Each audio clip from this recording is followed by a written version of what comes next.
Renda tinha 28 anos e estava casada com Joaquim há 2 anos. Desde os tempos do noivado, ela já começava a notar comportamentos estranhos nele, coisas que não sabia muito bem como interpretar. Joaquim parecia ter uma liberdade incomum, uma forma de agir que destoava do que Renda estava acostumada. Ela, que sempre se vestira com modéstia, usando lenços e roupas discretas, de repente se viu vestindo peças muito mais elegantes e ousadas, sempre incentivada por ele. Quero que sejas a mulher mais elegante de Portugal, dizia Joaquim, com um sorriso que era ao mesmo tempo encantador e misterioso. No fundo, Renda sentia-se um pouco deslocada, mas começou a gostar da sensação de liberdade que ele lhe oferecia, algo que nunca experimentara na sua casa em Vila Nova de Gaia, onde os pais eram extremamente tradicionais e rígidos. Os pais de Renda, o Antônio e a Maria, eram pessoas de pensamento conservador, presos a uma vida muito tradicional, típica das pequenas cidades do norte de Portugal. Quando Joaquim entrou na sua vida, parecia conseguir convencer os pais de Renda a aceitar essa nova forma de vida, mesmo que isso significasse mudanças que chocavam com os costumes locais. Joaquim até dava dinheiro aos pais dela, que, apesar da situação financeira apertada, aceitavam sem reclamar.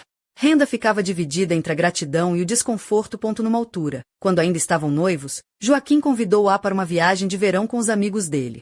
Eles foram até a costa do Algarve, a uma pequena vila chamada Carvoeiro, famosa pelas suas praias deslumbrantes e pelo mar azul cristalino. Joaquim sugeriu que ela aprendesse a nadar para aproveitar melhor a viagem, o que a deixou desconfortável, pois nunca tinha tido oportunidade de aprender. Prometo que depois de casados eu ensino-te a nadar, disse ele, com aquele sorriso de quem tem segredos guardados. O tempo passou, e eles casaram-se numa cerimônia simples, mas cheia de emoção, numa pequena igreja de Barcelos. Logo após o casamento, Renda notou que o comportamento de Joaquim mudará.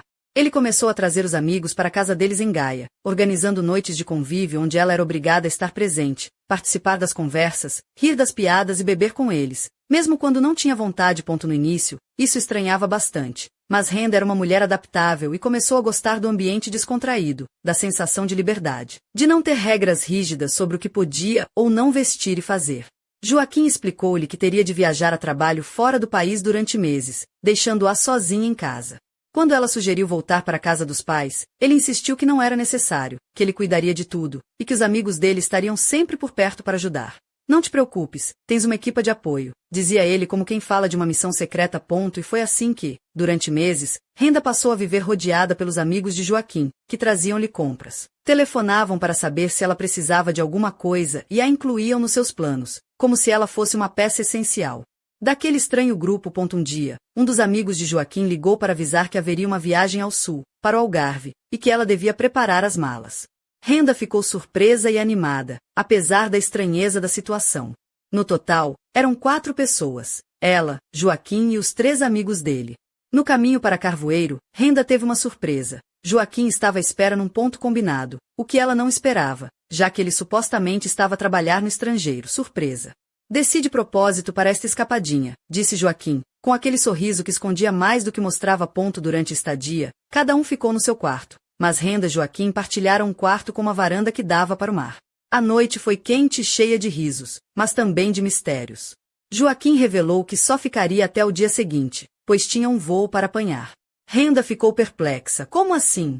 Vamos ficar cá 3 ou 4 dias e tu vais embora no segundo dia. Foi só para te ver e garantir que estás bem, explicou ele, meio evasivo. No dia seguinte, na piscina da vila, os amigos começaram a ensinar Renda a nadar, com Joaquim sentado num banco, a observar tudo com um olhar que misturava orgulho e algo mais sombrio.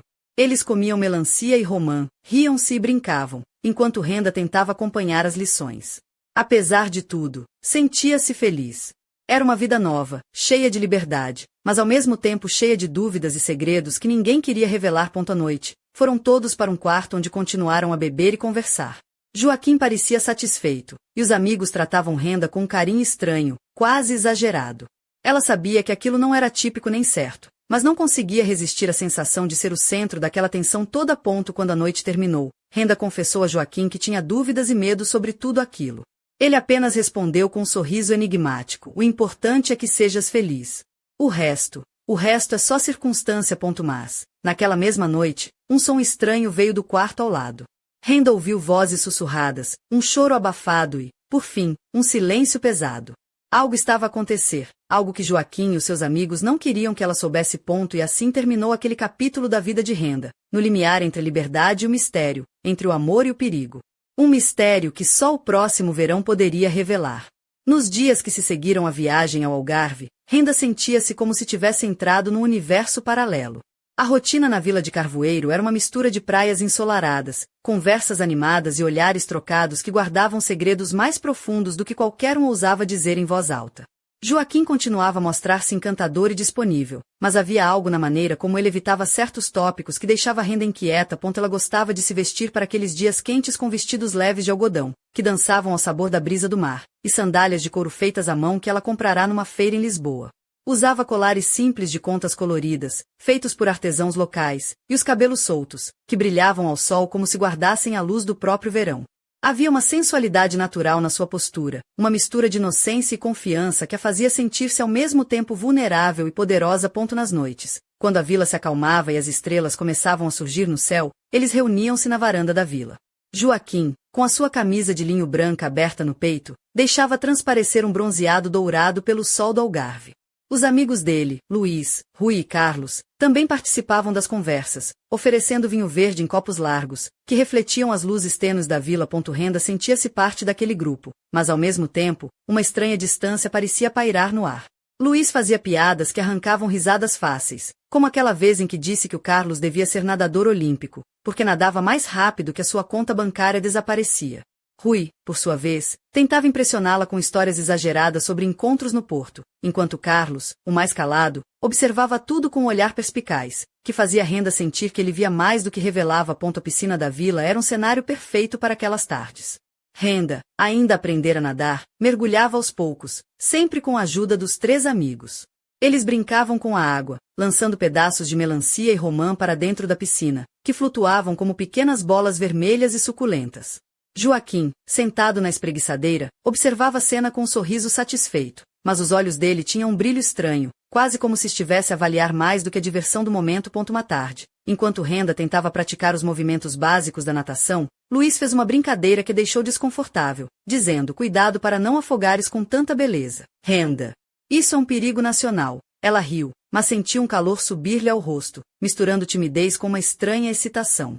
Aquelas pequenas provocações, embora dentro dos limites, davam-lhe uma sensação nova, quase proibida, que a fazia questionar tudo o que conhecia sobre si mesma e sobre o mundo à sua volta. À noite, depois de um jantar leve com peixe fresco e saladas, todos se reuniram na sala principal da vila. A conversa ficou mais séria, e Renda percebeu que Joaquim estava a tentar afastar certos assuntos. Quando ela perguntou sobre o trabalho dele, ele desviou o olhar e respondeu: "São coisas complicadas, que não deves preocupar-te agora. Confia em mim. Mas os amigos não pareciam tão discretos. Em vários momentos, trocaram olhares rápidos e sorrisos enigmáticos, como se partilhassem um segredo que não incluía a Renda. Ela sentiu um aperto no peito, uma mistura de curiosidade e medo. Naquela mesma noite, enquanto todos dormiam, Renda ouviu novamente aqueles sons estranhos do quarto ao lado, vozes sussurradas, passos ligeiros e uma porta que se fechava com um estalido seco. Tentou ignorar, mas a inquietação tomou conta dela. Levantou-se silenciosamente da cama, vestiu uma camisola longa de algodão que lhe chegava aos joelhos, e foi até a varanda, onde o ar fresco do mar parecia acalmar a tempestade dentro dela. Que estaria Joaquim a esconder? O que significavam aquelas vozes na noite? Renda sabia que as respostas estavam ali, naquela vila ensolarada e aparentemente tranquila, mas também sabia que procurar por elas poderia mudar tudo para sempre. Na manhã seguinte, quando o sol ainda estava baixo no horizonte e o céu pintado de tons laranja e rosa, Renda decidiu que precisava descobrir a verdade. Mas antes que pudesse agir, recebeu uma mensagem no telemóvel, uma foto de uma chave antiga, acompanhada por uma frase enigmática que dizia apenas: "Está tudo ligado." Quem teria enviado aquela mensagem? E o que aquela chave abria? A resposta parecia estar ao alcance, mas o medo e a dúvida faziam-na hesitar. E assim, naquele cenário idílico do Algarve, entre o brilho do sol e as sombras da noite, Renda começava a perceber que a sua liberdade tinha um preço muito maior do que ela imaginava. Um segredo que poderia abalar não só a sua vida, mas a vida de todos à sua volta. A aventura estava apenas a começar. Nos dias seguintes, Renda sentia o peso daquela chave enigmática a rondar a sua mente como uma sombra insistente. O sol do Algarve brilhava intensamente, mas no seu coração crescia uma inquietação que não a deixava em paz. Cada passo que dava na vila de Carvoeiro parecia levá-la para mais perto de um segredo que não sabia se estava pronta para desvendar. Ao amanhecer, vestia um vestido de linho azul claro, que lhe caía com leveza até os joelhos, revelando as pernas bronzeadas pelo sol da costa.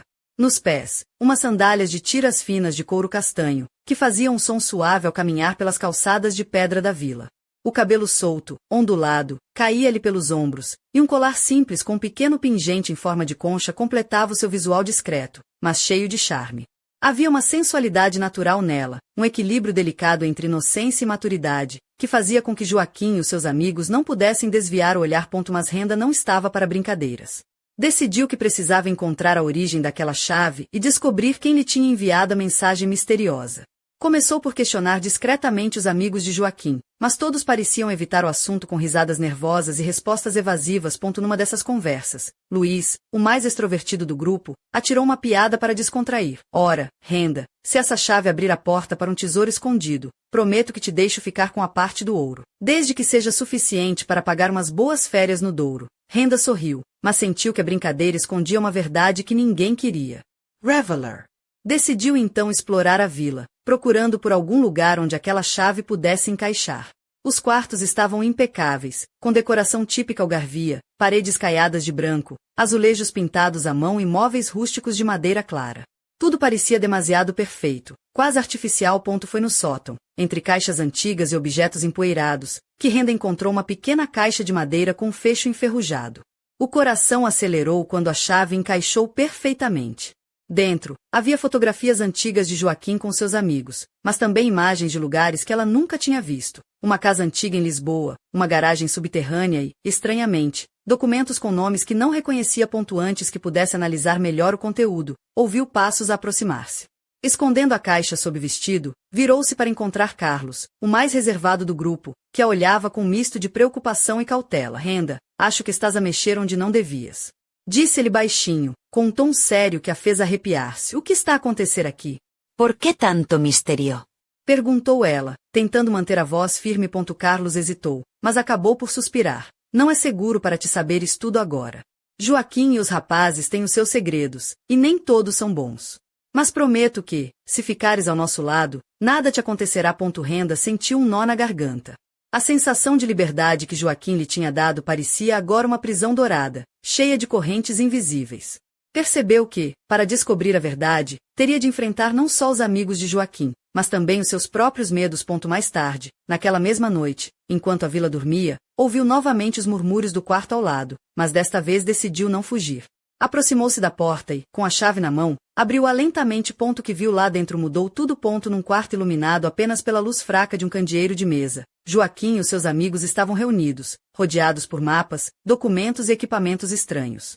Pareciam planejar algo que transcendia o simples convívio e a vida tranquila que Renda imaginava. Joaquim levantou-se de repente, fixou-a com um olhar que misturava surpresa, raiva e algo como admiração. Renda, não devias estar aqui, disse ele, a voz firme mas com um tom terno. Por que me escondes isto? O que está a acontecer? Perguntou ela, determinada. Porque o que está em jogo é maior do que tu e eu, maior do que todos nós, respondeu ele, enquanto os amigos observavam em silêncio. Renda percebeu que entrará numa teia complexa, onde confiança e traição se misturavam como as ondas do mar que batiam lá fora. E quando pensava que nada mais podia surpreendê-la, Joaquim fez uma revelação que a deixou sem fôlego. Há coisas que não podes imaginar, Renda. Segredos que podem mudar tudo. Mas agora, temos um problema maior. Alguém sabe que estamos aqui. E não vai parar até nos encontrar. Do lado de fora, um som distante de motor interrompeu a conversa, e todos se entreolharam, conscientes de que o jogo acabará de mudar. Renda sentia o coração a bater descompassado, enquanto o mistério se aprofundava. O que estava a acontecer? Quem os estava a seguir? E até onde estaria ela disposta a ir para descobrir a verdade? O verão em Carvoeiro deixava de ser um paraíso para se tornar numa armadilha, onde cada passo podia ser o último. E assim, no meio da noite algarvia, o destino de Renda Joaquim parecia estar prestes a ser decidido. As primeiras luzes da manhã pintavam o céu de Carvoeiro com tons suaves de laranja e rosa quando Renda, ainda com o coração acelerado, decidiu que não podia esperar mais para agir. O silêncio da vila contrastava com a tempestade que sentia por dentro. Vestiu uma blusa de seda branca, que realçava a pele bronzeada pelo sol, e uma saia leve cor de areia que dançava com a brisa marítima.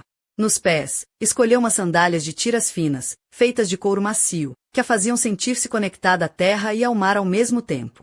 Um colar simples, com pingente em forma de estrela do mar, completava o seu visual, conferindo-lhe um ar de elegância discreta e uma sensualidade sutil, um equilíbrio perfeito entre força e vulnerabilidade. Sabia que precisava de respostas, e para isso teria de falar com quem menos esperava, Rui, o amigo mais brincalhão e aparentemente despreocupado do grupo. Talvez ele fosse a chave para desvendar o que realmente se passava. Encontrou Rui sentado numa esplanada perto da marina, a beber um café e a observar os barcos que baloiçavam suavemente nas águas calmas. Quando a viu aproximar-se, sorriu com aquele ar descarado que a irritava e fascinava ao mesmo tempo. Ora, aí está a nossa estrela do mar. Pronta para mergulhar fundo nos mistérios do grupo? Brincou ele. Renda não tinha tempo para jogos. Preciso de saber o que se passa, Rui. Que segredo é esse que Joaquim e vocês escondem? E o que significa a chave que me mandaram? Rui suspirou, pousou o copo e olhou-a com seriedade. Tu não sabes no que te estás a meter, Renda. Mas já que queres mesmo saber, vou contar-te uma parte da verdade. Joaquim e os rapazes não são só amigos, fazem parte de uma sociedade secreta que protege segredos antigos de Portugal. Coisas que nunca viste nos jornais, nem nos livros de história. Renda piscou os olhos, incrédula. Uma sociedade secreta? Estás a brincar, não estás? Gostava de estar. Mas é a pura verdade. E essa chave é um símbolo, um passe para um lugar onde guardamos documentos e objetos que podem mudar a forma como vês o mundo. Enquanto Rui falava, Renda sentia um misto de fascínio e medo crescer dentro de si. A sua vida, que até então parecia simples e previsível, transformava-se num enigma cheio de perigos e possibilidades. De repente, uma sombra passou por trás deles, e Renda virou-se rapidamente. Era Carlos, que se aproximava com passos silenciosos, o rosto sério. Não devíamos estar aqui a falar dessas coisas, disse ele, olhando para Rui com um misto de reprovação e preocupação. Mas parece que já não há volta a dar. Renda, tens de estar preparada para tudo. Isto é maior do que qualquer um de nós. Antes que pudesse responder, ouviram um barulho vindo da marina, um motor de barco acelerar rapidamente, cortando o silêncio da manhã. Rui franziu o sobrolho. Parece que não estamos sozinhos. Alguém está a tentar interferir. Sem perder tempo, os três correram em direção ao cais, onde um pequeno barco os esperava. Joaquim apareceu naquele momento, com o rosto tenso, mas determinado. Temos de sair daqui. Agora, ordenou, puxando Renda para dentro do barco. Enquanto o motor rugia e o barco se afastava da costa, Renda olhou para trás, para a vila que começava a acordar, sem saber que aquela viagem seria apenas o começo de uma aventura que levaria a descobrir segredos enterrados no coração de Portugal, onde o passado e o presente se entrelaçavam numa dança perigosa. E, no horizonte, as sombras de um inimigo invisível aproximavam-se, prometendo que nada seria como antes. O jogo tinha começado. A brisa salgada do Atlântico batia no rosto de Renda enquanto o pequeno barco cortava as águas calmas da costa algarvia. O sol começava a subir, tingindo o céu de tons dourados que refletiam no mar, criando um espetáculo de luz e sombra que contrastava com a tensão que pairava no ar. Renda, sentada ao lado de Joaquim, sentia o coração acelerar, não só pela velocidade do barco, mas pelo turbilhão de emoções e dúvidas que lhe queimavam a alma. Joaquim vestia uma camisa azul clara, ligeiramente amarrotada pela viagem, os cabelos escuros ainda úmidos do mar, e um olhar firme que transmitia uma mistura de determinação e preocupação. Ao seu redor, Rui, Luiz e Carlos preparavam o barco, atentos a qualquer sinal de perigo. O grupo parecia agora mais uma equipa do que um grupo de amigos, unidos por um segredo que Renda começava a perceber ser muito maior do que tudo aquilo que imaginara. Não podemos voltar para Carvoeiro agora, disse Joaquim, a voz calma mas carregada de urgência. Há pessoas que nos querem impedir de descobrir a verdade. Temos de chegar ao local antes que eles o façam. Renda tentou controlar a ansiedade, olhando para o mar aberto, onde a linha do horizonte parecia um convite e uma ameaça ao mesmo tempo.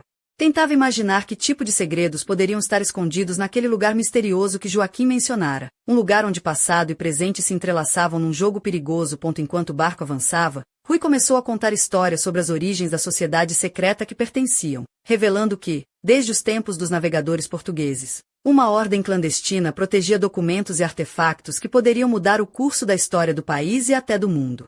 A chave que Renda tinha recebido era o símbolo dessa missão, uma prova de que ela estava agora envolvida num jogo onde cada passo podia ser decisivo. Mas, Renda, disse Rui com um sorriso meio brincalhão, não te preocupes, se precisares de ajuda para nadar, prometo que além de te ensinar, também te protejo das ondas e dos perigos. Renda riu-se, apesar da tensão, sentindo-se estranhamente confortada naquele momento. Aquele toque de humor era como uma luz no meio da tempestade, um lembrete de que, apesar de tudo, ainda havia lugar para leveza. O destino do barco era uma pequena ilha próxima, quase esquecida pelos mapas turísticos, chamada a Ilha da Berlenga. Um lugar envolto em lendas e mistérios, onde, segundo a ordem secreta, estavam guardados os segredos mais valiosos. Atravessaram enseada e penínsulas, rodeados por gaivotas e o cheira-maresia, até que finalmente avistaram a ilha, com as suas falésias abruptas e vegetação selvagem. Ao desembarcarem, Renda sentiu o chão firme sob os pés, misto de areia e pedras, enquanto o sol aquecia a pele e fazia brilhar as gotas de água que ainda escorriam do seu corpo. A sensação era ao mesmo tempo libertadora e ameaçadora. Vestia um vestido leve de algodão branco, que marcava suas formas com delicadeza, e um par de sapatilhas confortáveis para caminhar pela ilha. No pulso, o colar com pingente da Estrela do Mar parecia pulsar com uma energia própria, como se a ligação àquele lugar fosse mais profunda do que ela imaginava. Joaquim liderava o grupo, guiando-os por trilhos ocultos entre a vegetação densa, até chegarem a uma antiga fortaleza abandonada, envolta em musgo e histórias de tempos passados. Ali, atrás de uma parede falsa, encontraram uma porta de ferro com um cofre embutido, que Joaquim abriu com a chave que Renda possuía. O que encontraram lá dentro era uma coleção de documentos, mapas e artefactos que revelavam uma conspiração antiga, envolvendo figuras históricas portuguesas e forças estrangeiras, numa luta secreta pelo controle de conhecimentos e poder. Renda sentiu-se pequena diante da magnitude daquela descoberta, mas também empoderada, como se, finalmente, estivesse a fazer parte de algo maior. Porém, enquanto exploravam o conteúdo, um barulho abrupto ecoou pelos corredores da fortaleza, passos apressados e vozes em tom agressivo. O inimigo estava mais perto do que pensavam. Joaquim agarrou a mão de Renda, sussurrando: "Prepara-te. A verdadeira luta está apenas a começar." E assim, naquele cenário austero e misterioso, entre sombras do passado e ameaças do presente, Renda percebeu que a sua vida nunca mais seria a mesma. O segredo da chave era apenas o começo.